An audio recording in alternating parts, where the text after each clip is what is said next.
Note these scouting reports come directly from coaching staffs and do not necessarily reflect the views of Athlon's editorial staff. Alabama, until someone beats them, it's safe they're the team to beat. They get whoever they want in recruiting, like, really, anybody they want. You'd love to see somebody else step up and do it, but what they do year in and year out is really remarkable in terms of reloading, resetting the mindset and continuing to win. Now, how do they transition it with a new offensive coordinator? I think it will be more pro-style, back to what they used to do. What's amazing about it is they run the same offense for the most part, it's just different window dressing. Jalen Hurts obviously gives them an element similar to Blake Sims. He can run the system. He seems to be smart. They like him, but you could tell they didn't totally trust him. Bo Scarborough is a monster, and they can keep it pretty simple and play more ball control, but Hurts has to grow as a passer and be more precise getting the ball outside. I didn't see a lot of changes on defense going from Kirby Smart to Jeremy Pruitt. Nick Saban is very involved. He'll let the coordinator operate and do his thing, but he's not going to let it go too far away, either. They've lost some depth up front, but they cause so many problems because they can get your quarterback on the ground without having to pressure. It just makes the game real hard unless you can pop enough explosive plays to stay in it. They played well enough offensively to beat Clemson last year, but they just wore down defensively toward the end of it, so you know Nick won't let that happen again.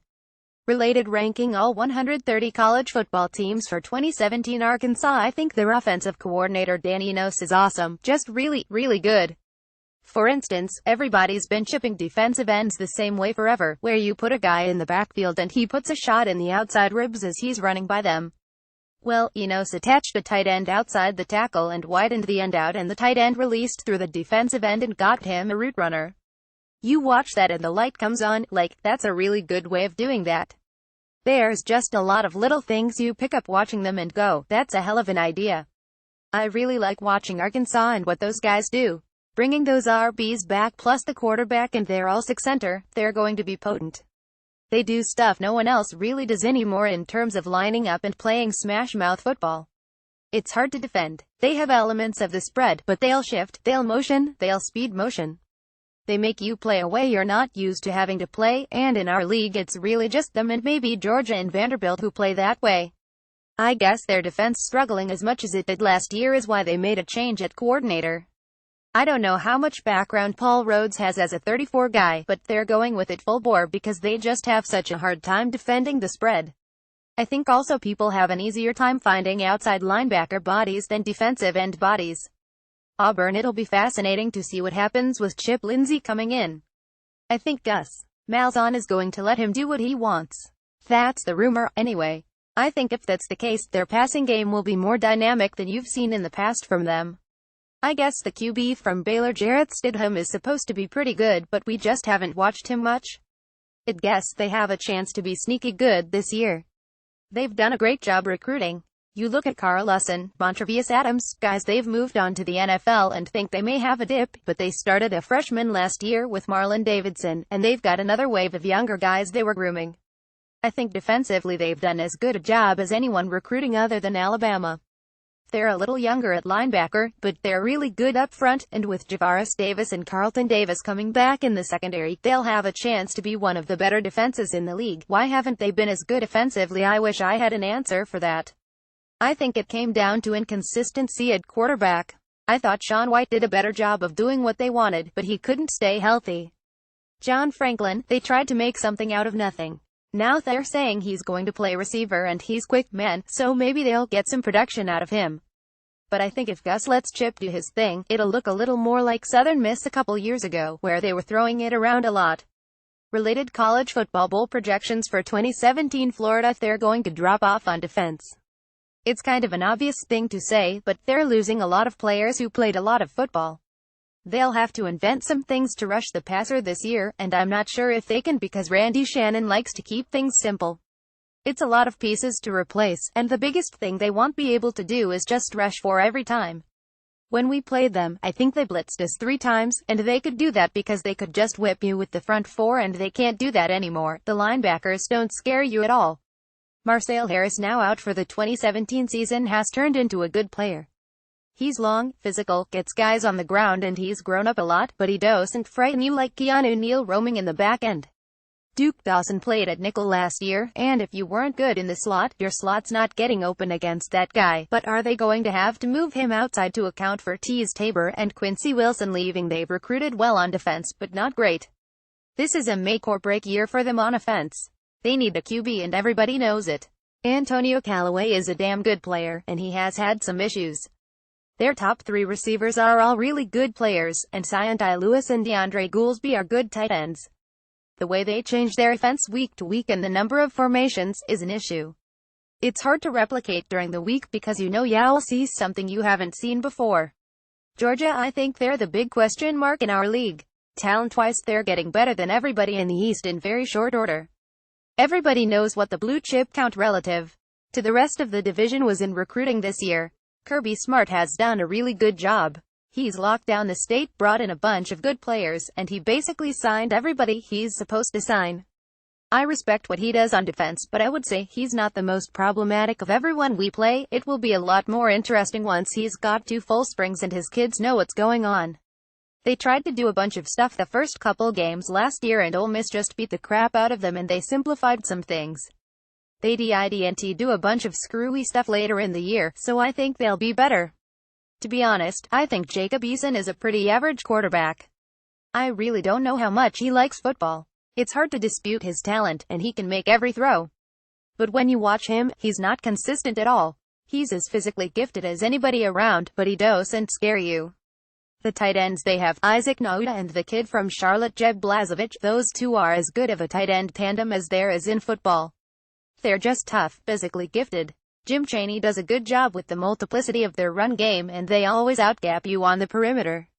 They have a staff of really good coaches and a roster of talented players. Related ranking the SEC running back tandems for 2017 Kentucky. They're a little bit of a different animal in our league in the sense that for a long time they were almost exclusively a 3-down front.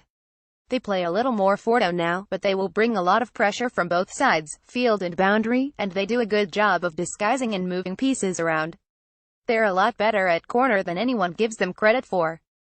They're long. They've got 63 guys that can run, and teams in our league like Florida, South Carolina, Tennessee, they love to throw go balls, but Kentucky can give you some issues on the widest edges of the deal. I have a hard time seeing them being much better than they were last year on defense because people will start to figure them out. There's some coordinator continuity now in the league and people will figure stuff out. We've had a couple cracks at them and it's been a struggle, but we feel like now we know how to do it. I think you can still bully them, just get big and manhandle them a little bit. As good as their corners are, you don't want to throw the ball out there all the time. You'd rather just pound them a bit. Florida really manhandled them, and any team that was worth their salt up front gave them issues. I think offensive coordinator Eddie Gran was a really good hire. You watch them on tape, they made things easy on that QB. The thing he did really well is he didn't get away from stuff that was working. They lost Boom Williams, but the freshman they had Benny Snell is a good player. LSU I think Ed Orgeron will do a good job of letting his coaches coach. Matt Canada is pretty sharp, so he'll be a good addition to their staff.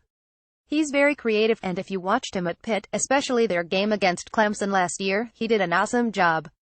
Even though they're physical at the point of attack and they're going to run the ball, there's a lot of eye candy and misdirection built into his formations that takes a while to figure out. I think that really plays into their hands because in this league, people just kind of get passed around, and over time you get a book on people. When you hire someone from outside the conference, it takes the other staffs a year or so to get caught up. This will be a different style of offense, and he's obviously getting to work with the caliber of athlete he didn't have at Pitt. Even though Leonard Fournette got all the attention, I thought Darius Juice was just as good of a back and was probably harder to scheme against because he wasn't all downhill all the time. I still question the quarterback deal. Danny Etling doesn't have much upside. He's just okay. On defense they had some freaks last year. I think 5 of those guys will play in the NFL for a decade. Ed figured out he had to hire a great staff so he can be the energy guy, but I think the big question mark is why they missed on so many in-state kids in recruiting this year. You can't lose 3 blue-chip guys in the state to Alabama and expect to compete with them head-to-head. Related college football 2017 All-America team Mississippi State. You talk about good coaches. I know Dan Mullen rubs some people the wrong way, but those guys can flat out get the job done. They're tough, they execute well, they don't beat themselves. They're blue-collar. I think it'll be interesting to see how they grow at QB. They bounced around a little bit and finally settled on Nick Fitzgerald down the stretch, but he was an option QB in high school, so how can they evolve with him? He ran for a ton of yards. He definitely got better, so we'll see. They're kind of boring schematically when you really watch them and break them down. They don't do a whole lot that concerns you. Mullen does a good job, it's just not particularly creative. You'd play Steve Spurrier back in the day and he'd see something he'd like in the NFL on Sunday and you'd see it with him the following weekend. With Mullen, he kind of has his things he likes and that's what he does.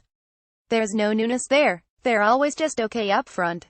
They're going to be physical, and that's been their MO since he's been there, but they're not super talented.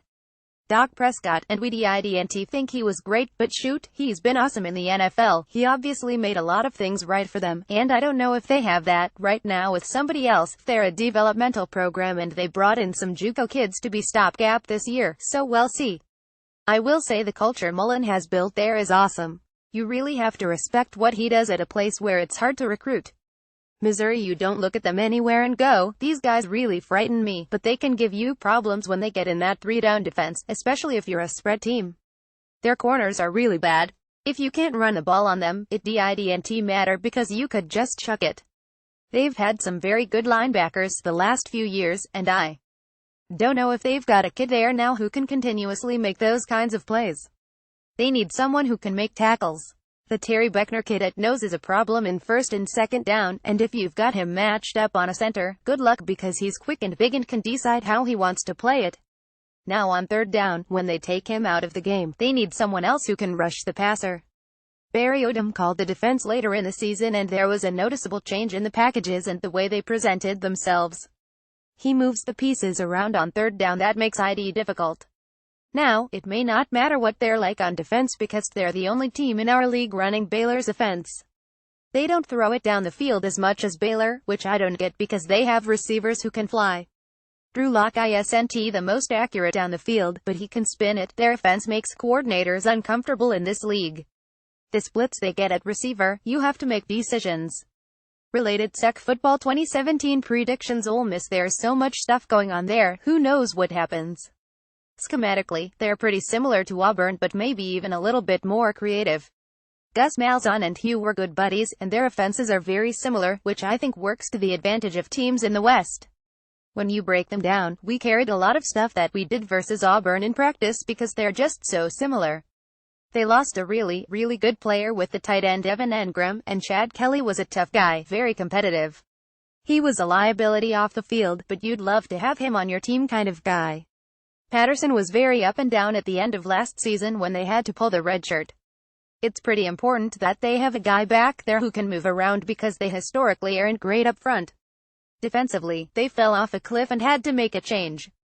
Dave Womack was Hugh's guy, so I don't know what happened. Maybe they just ran out of juice. Top to bottom, they're just hard to evaluate because of all the stuff they've got going on with the NCAA. When you're in that situation, your guys are either going to make it and use against the world thing or it'll be tough to keep them together through the whole grind. They have a better handle on that than we do looking in from the outside, but I'm not sure they really know. You lose a couple games in a row and it could get ugly in a hurry. Just look at what happened last year in their last two games. South Carolina, the quarterback Jock Bentley is really good, probably the best in the division, coming back and not by just a little bit. Every other team in the East wishes they had him, and you saw when they turned him loose at the end of the year that he's got a pretty high ceiling.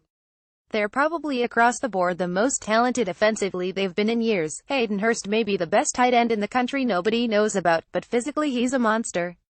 He played minor league baseball, so he's a pretty mature guy, and if you watched him against Tennessee last year he just whipped Derek Barnett, absolutely smoked him at the line of scrimmage. With their receivers, there's a lot of ability there. Deebo Samuel, Brian Edwards, those guys are as good as anybody in the league. You look at South Carolina and they really haven't had a complete package of offensive players since Connor Shaw. I'm not sure they'll have just one dominant guy emerge, but they've got enough playmakers that you'd think one or two will assert themselves now in year two of the system. They're probably a little light at running back, but Rico Dowdle is a guy you can win with. Up front they're just okay, but I think with their skill guys they'll make a huge leap offensively just being a year older and better because they can beat people on the outside. On defense, they're bringing in a lot of help on the back end. Rashad Fenton, if he can put it together, is a millionaire walking. Having Sky Moore back will help. Related: college football's top 25 breakout QBs for 2017 Tennessee. That's an interesting deal. I don't think anybody outside of the building can speak to what's going on inside, but there's obviously some turmoil.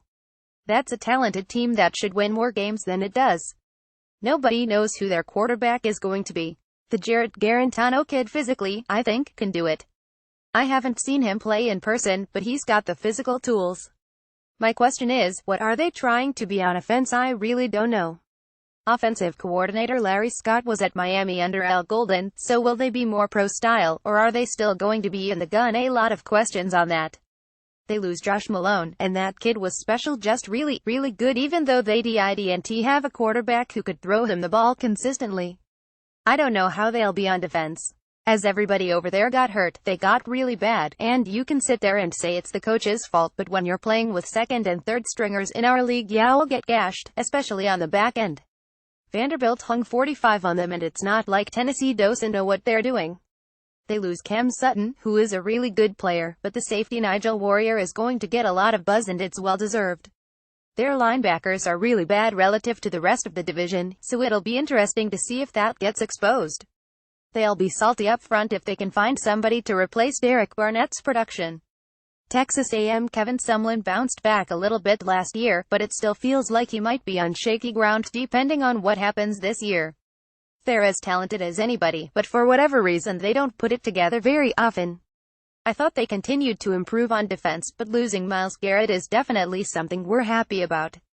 Defensive coordinator John Chavis gets his guys ready to play, and they'll always be tough on defense, extremely tough-minded.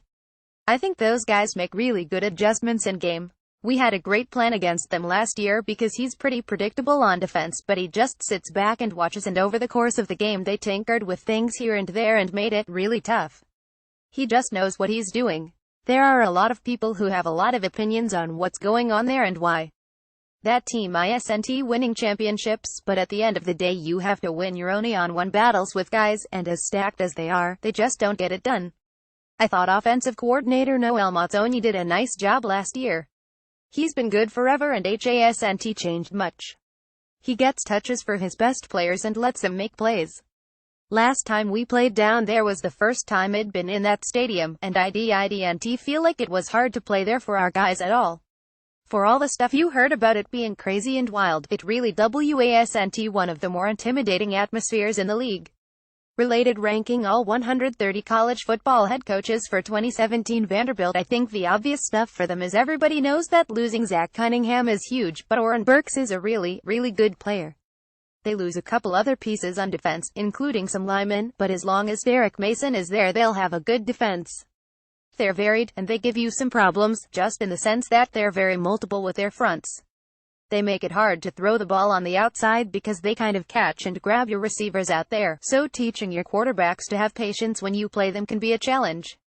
It's going to be hard for them to be as good on defense as they have been because talent ultimately prevails, and you will only go as far as your players get you, but the coaching is really good. The corners: 31 Trey Herndon is a good player who comes back. He's a lot more fluid in his coverage skills than 5 Torin McGaster, who was a bit of a gambler. They've got some talented older players in the secondary, and I think they'll always be salty on defense, but people are what makes the difference, plain and simple. Having Ralph Webb back is a big deal. Their offensive line was much improved last year, and I think they'll continue to head that direction, trying to be a little bit different than the rest of the league and try to smash you up front. I think they finally found a little bit of continuity at quarterback, and having continuity at coordinator has been really big. You get a lot of growth between the first and second year, so they'll be better on offense. The problem is, yeah, they beat Tennessee, but South Carolina is going to be better, Georgia's going to be better. Maybe they can take a swing at Florida, but Kentucky's not an easy out anymore. Their window in the division isn't as big, and they'll have to fight regardless of how much they improve.